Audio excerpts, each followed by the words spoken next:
परमेश्वर में विश्वास रखो। मरकुस 11 अध्याय 22 पद।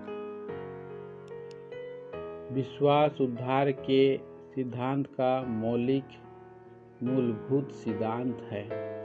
हमें ईश्वर के प्रति विश्वास रखनी चाहिए।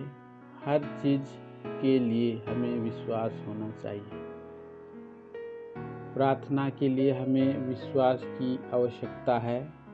उसका जीवन प्राप्त करने के लिए हमें विश्वास की आवश्यकता है, अन्यथा हम जो भी करेंगे वह असफल होगा। इसलिए कई अवसरों पर प्रभु ने बीमारों से कहा, तेरे विश्वास ने तुझे बचाया है।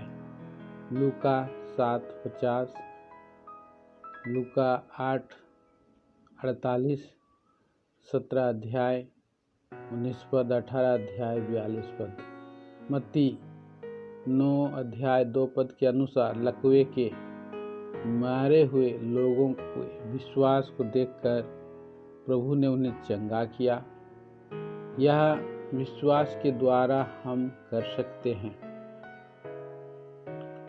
अनदेखी चीज़ों को समझें।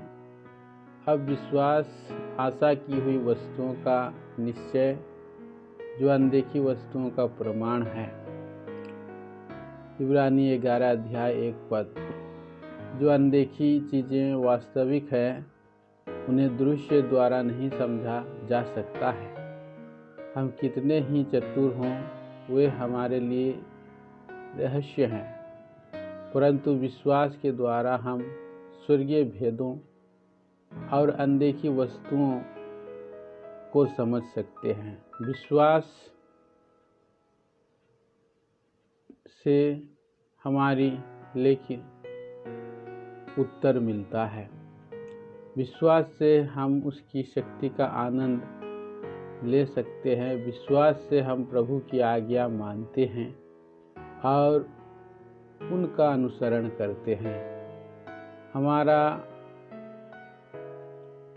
आत्मिक जीवन विश्वास से जीता है। विश्वास से हम शैतान को बांधते हैं। विश्वास से हम परमेश्वर के प्रतिज्ञाओं का दावा करते हैं।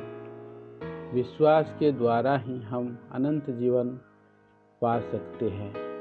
इसलिए पश्चाताप और विश्वास एक साथ चलते हैं।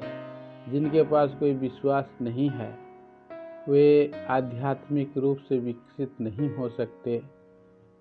कई प्रचारकों का कोई विश्वास नहीं है।